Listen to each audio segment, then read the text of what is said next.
Emma Frame here, and welcome to Voices of Yoga podcast, co-hosted with Lindsay Porter, where we bring you inspiring yoga stories and insights from yogis and teachers from around the world. These stories highlight the benefits of yoga and encourage those who maybe haven't started yoga yet to get started, and for the more experienced to delve deeper.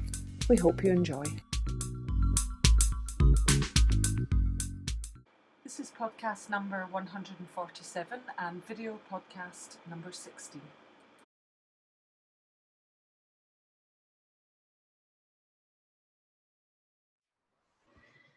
Namaste and welcome everybody. This is Lindsay Porter of Voices of Yoga podcast, and I'm really delighted today to share with you. I'm interviewing Nubia Teixeira, who's a yogini. She's a founder of the Bhakti Nova School of Yoga and Dance. She's also a healer and an author. She was born in Brazil. She's also the wife and manager of Bhakti Yogi legend YEDTalks, and they are currently based and living in San Francisco in America. So Nubia, hello and welcome to Voices of Yoga today. Thank you so much for having me, Lindsay. It's really lovely to connect with you at this special time as well, this challenging time that we all find ourselves in. So Nubia, what a full life you have in all the things that you do. And I wonder if you could firstly share with us your journey into yoga and becoming a yoga teacher. Thank you for asking. You know, one of my main titles also is to be the mother of Ezra, Gopal, a 15-year-old boy. So that's my main job, right? In addition to everything right now. I started practicing yoga at the age of 16 when I was in Brazil. And back in the time, you know, I was already working because I come from a very simple family, and I started working different jobs when I was 13, 14, 15. And then at that point, I thought at 16, I was going to go into theater, and I was, you know, learning theater and dedicating myself to some performances. And then I just stumbled into yoga. I saw a magazine with a famous actress from Brazil. Very nice. I loved her so much. She had short hair. And in that specific article, she was wearing all the Indian jewelry and she was doing Bakasana and all these different poses. And in my heart was like, I know this and I wanted to know this. So I started reading and studying and practicing yoga. I found a yoga teacher where I was living for 4 years of my life, and not in Sao Paulo where I was born, but in a different state. I started reading and wanting more and wanting more. So my books in theater were like this, and my books on yoga were becoming like this. And one day I realized that, oh, my heart was much more into yoga and I couldn't really focus on both. So I decided to study yoga. And when I was 17, I moved back to Sao Paulo. I stayed with my auntie there to go into the Universidade de Yoga in Sao Paulo and learned for their training is 4 years, but after the first year, you can start teaching beginners. So I started teaching yoga when I was 18. And this has been my profession for the past 30 years. Wow, lovely. Such a long time, and to experience all that yoga. How fortunate you are in this lifetime. And I know, Nubia, you've recently produced a book and it looks amazing, and I'm about to get it. And it's about combining mudras with yoga practices, and also something very special, the poses of the gods and goddesses, which I know you describe as bijasanas. Could you tell us a bit more about this book, where it came from, and what can people expect from it? Yes, thank you. Thank you. So as I journeyed into yoga and I started learning more and more and more, one of my dreams was to eventually go to India. And in 1997 is when I finally was able to gather the money, you know, and make this journey. And in India, besides yoga, I was exposed also to the art of India and to the art of classical Indian dance. So when I came back to Brazil, to Sao Paulo, I came back with the resolve to find a teacher in this specific form that I loved so much from all the ones I got to experience watching. So I wanted to learn Odissi, and I found a teacher in São Paulo, Sônia Galvão, and I asked her for private lessons, and I started my journey there. So that's when Bhakti came first in my life. When I learned about the gods and goddesses and about mantras and kirtan in my yoga training, it was more like a mythology. And then via the dance, I learned more that, oh, those are beings, and they are divine beings, and they're gods and goddesses. And I can take shelter on them, and I can dance devotionally to them. So I started my journey there. Later on, I lived in India studying Odissi. And since I moved here in 2001 to California, I have a dance teacher in the same lineage. His name is Sri Vishnu Tattvadas. And so what I bring together, both in my Bhakti Nova school and also in this book, is a combination, a coming together of yogasana and the hand gestures, hasta vinaya, ways of telling stories with your hands. So it's artistic and it's devotional, and it's, you know, a way of abhinaya, to tell a story of a deity, or to tell a story of one of the Puranas, or to plug into an element of nature, an aspect of nature. So in the dance form, when we dance a dance for Shiva, for example, later on you learn these full dances that are storytelling dances.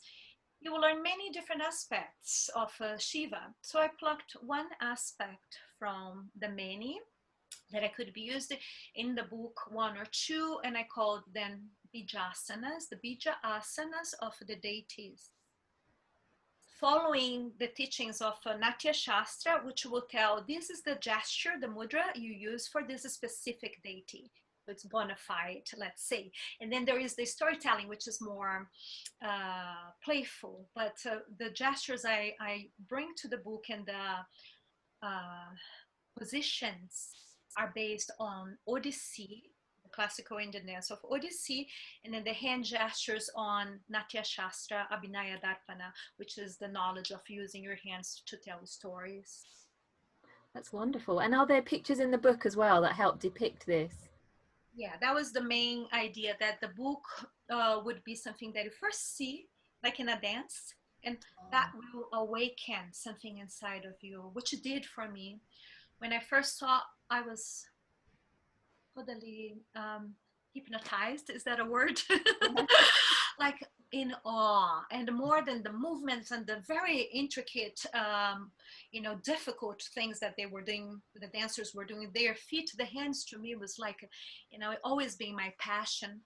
In my yoga training back in the day, we use also some of these hastas to decorate the poses, making mudrasanas, but then with the knowledge of the art form of Odissi, I was able to understand the next layer. So I'll show you one example of it, please, if we can see. So, for example, a goddess will always stand not with both knees straight, samabhanga, but in abhanga, bending one of the knees. This is, you will know, that is a stances for a goddess. So when you look into a sculpture or a painting, so the Natya Shastra is Shastra that supports all the arts, so it's following that. You will know that standing with one knee bent, not even, not equal, not sama, but abhanga, it's a Devi, it's a goddess. And here we have Parvati, oh no, that's Sita Devi, giving blessings and then holding a lotus flower. That's her bona fide pose. And then it goes on and on with different poses. For example, in the Natya Shastra, this is a pose for Shiva. All the stanzas can be different, but the hand gestures, this represent a male god. Pataka, Tripataka is the name of this gesture. And then Shiva and the deer head. So Shiva as Pashupati, he's the protector of the animal. So, you know, holding the position like so, someone that knows the art, have the knowledge of the Natya Shastra, who say, oh, this is Shiva. So when they see a dance performance, they will know what's happening when the dancer is doing the dance just by looking into this.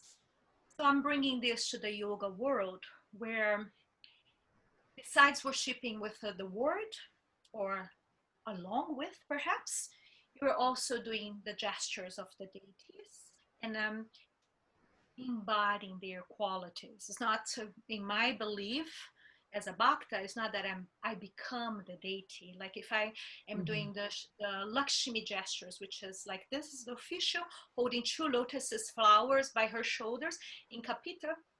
It's not that I am Lakshmi. I am just hoping that she will descend and, grace me with her presence and awaken my heart by activating these gestures and the intention of connecting and opening to her blessings. Lovely. And I mean, there's just so much in that, even you in those few sentences you've shared there. And it's lovely because I think people are more hungry to sort of connect to this ancient power in more than just the asanas these days. And it's great that there's people like you bringing all that to people so that they can build up their own knowledge and insight. Wonderful. Yeah. And it totally feels curious to me and wonderful how talked about layers there. And often we all find ourselves, and especially as yogis, sort of doing things, and it tends to be like we are sort of adding layers and onto our path. And I know another layer for you, which is also one for me, is coming across the the ancient healing energy of Reiki. And you explored that in Brazil, I think about the same time I was exploring it in Bolivia, so not so far away. And I know that you're an practicing practitioner at the moment. Can you tell us a bit more how this feeds into the things you're doing? Yeah. It feels like, it goes back to the hand, in the hands being a way of manifesting, expressing, receiving, hopefully, and then giving also. So this whole language of the hands. And then like when your child falls, you just instantaneously, you just go and pick them up and, hold them and put your hands over. It's a natural, spontaneous thing. And it don't need to be Reiki. I grew up in Brazil, and my background is actually the church, right? And Jesus, Mary, my middle name is Nubia Teixeira. So Maria is my first spiritual name. So I have a connection to that. And to me, when I'm doing Reiki, I feel that presence of Jesus because it's my first awakening to that quality of healing, right? But I didn't have a name and I didn't have a method for this. But over time, like when I started teaching yoga for the first 2 years, I taught in the school I was learning. Then I started to teach private lessons, and which was really great for me because it just broadened my understanding working individually with people so much. For 10 years, I only taught private lessons and going from home to home in Sao Paulo, in the beginning by bus, and then arriving there and teaching, giving. And after like 3 years on, I felt it was too much. It was so much of my energy, so much of my effort. And I asked, can I please be guided to what I can learn that will help me with giving more? So Reiki came in my life via a friend that said, oh, Nubia, try this. And then I realized how, via the method, how to access that universal force, right? And just transmit. So when I was adjusting, correcting, pushing, even getting into someone's house, I would just like put the symbols of Reiki and then start the Reiki just in my mind's eyes. And then every time I was touching them, moving things around and being there, it wasn't my energy only, it was this Reiki energy moving through me, and it was very helpful. That's why I did. And then I was just using a little bit with family and friends, and it wasn't until 4 years ago that I started giving Reiki initiations, because my Tibetan, which I'm, it's a whole other story, but my Tibetan Lama started to tell us to give Reiki, and he was doing this Reiki empowerment for the people that received initiation on Reiki, he was just doing the empowerment in the lineage of the Shakyamuni Buddha. And so that's when I'm like, oh, that will be beautiful, for like a later on in my life. And, when asana, yogasana, maybe the dance is not as present, to just be that, presence there, loving people with a Reiki in hand. So I just started, like gathering my Reikinis. That's how I call.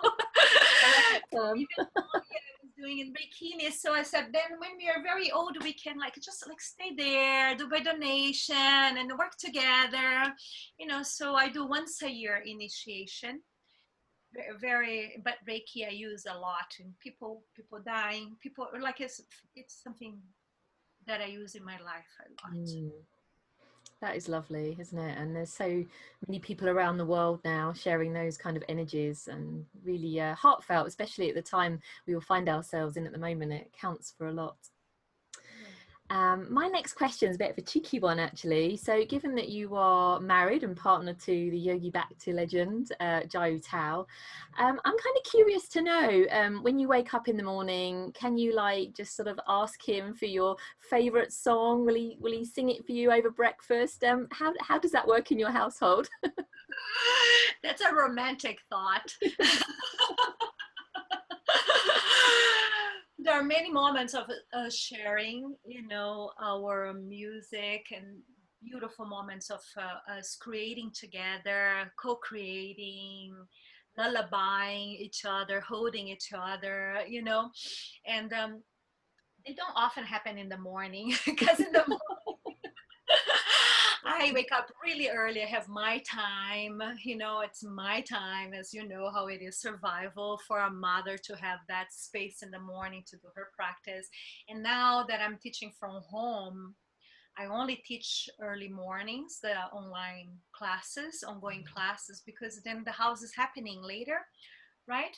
And Jai stays up too late, and then he wakes up a little later, so he's figuring out who he is. And I am already cafe, I'm so caffeinada and happening, and I just want to go go go go go. So that just describes your romantic image. So it takes a bit of planning, I guess. Yeah.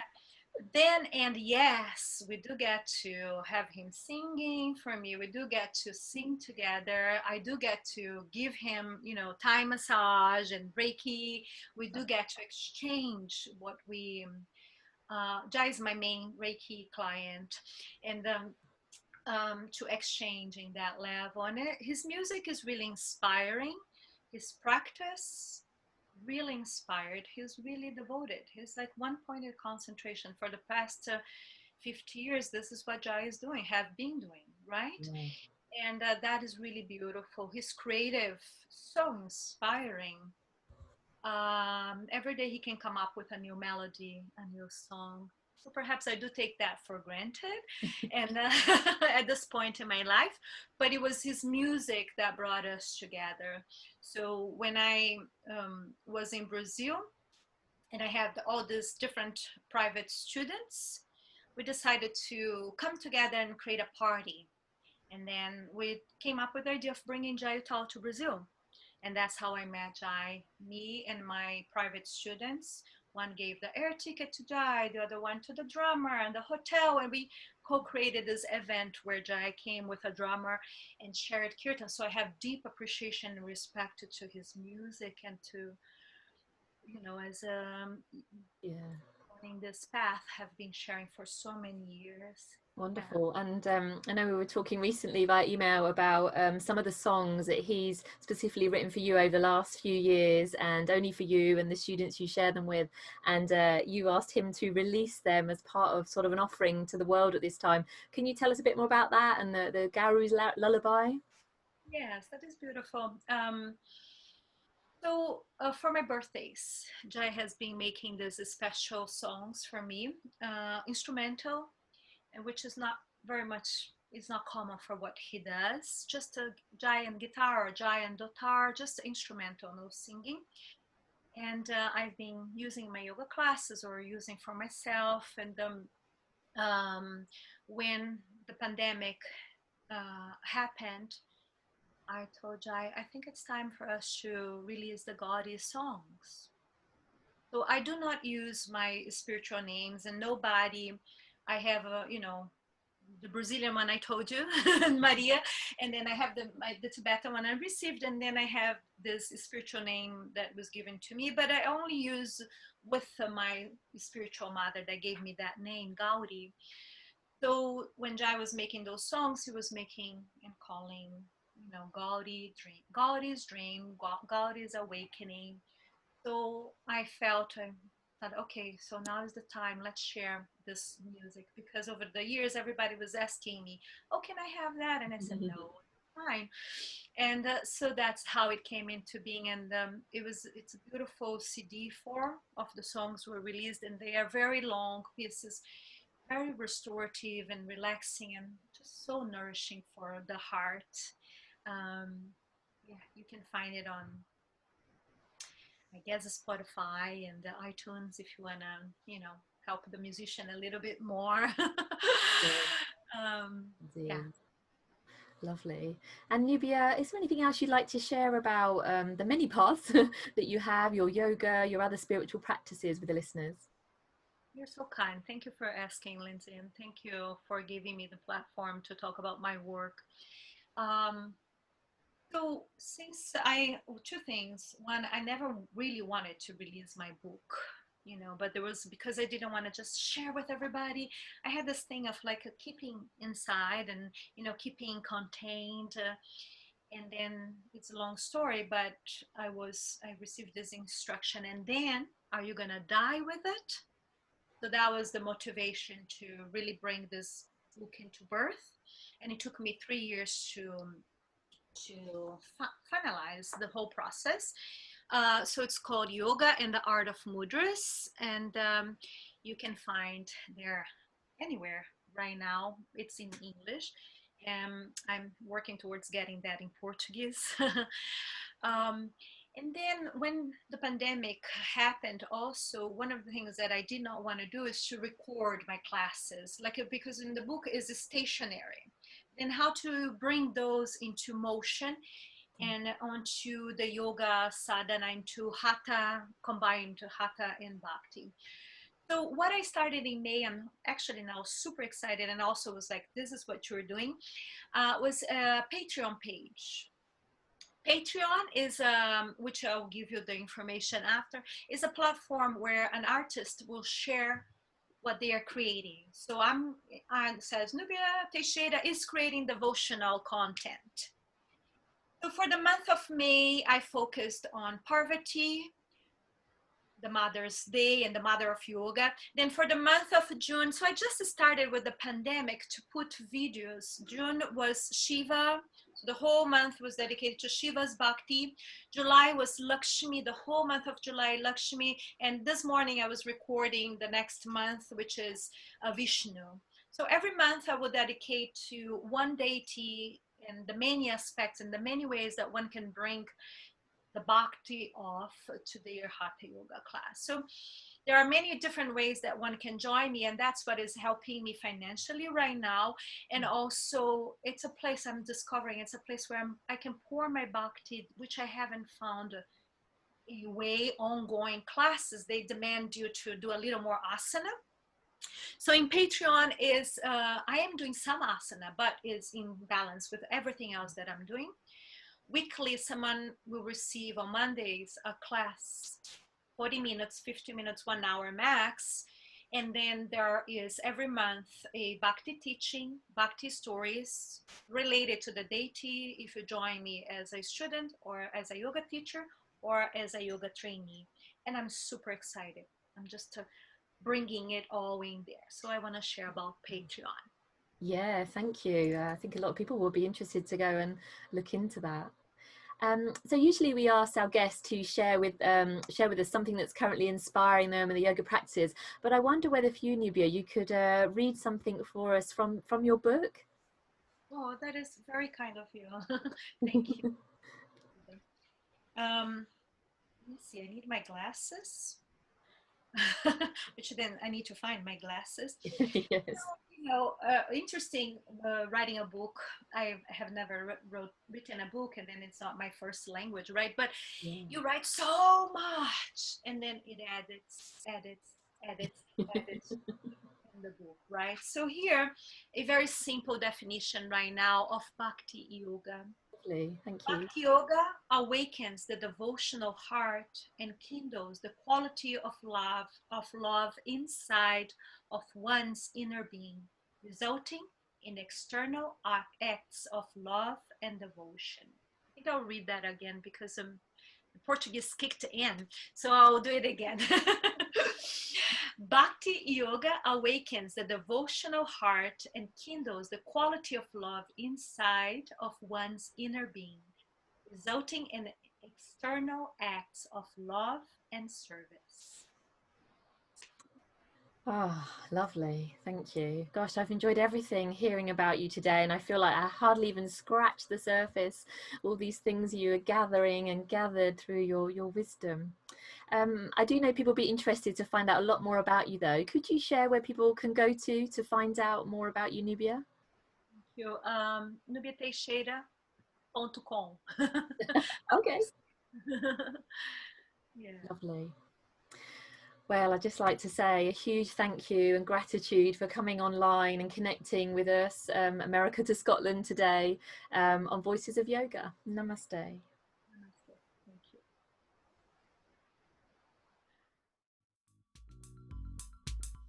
Thanks for tuning in to Voices of Yoga, and we hope you feel inspired. You can find more of our free podcasts at www.voicesofyoga.com, and we are on all the main podcast platforms too. We are very open to comments and suggestions, so if you'd like to also leave us a review on iTunes, that would be fantastic. If you would like to know when the most recent podcast is going to be broadcast, you can sign up to our newsletter on the website, and we will drop you an email with that recent update. Voices of Yoga is our passion project, and if you like what we're doing and you would like to support us, it would be very much appreciated. And you can do that through a very small donation on our website on the donation button if you feel so inclined. If you would like to collaborate with us in terms of sponsorship, advertising, or even suggest coming on and being a guest, then please drop us an email at voicesofyoga@mail.com. So thanks again, and we look forward to bringing you another inspiring yoga story next week. Namaste.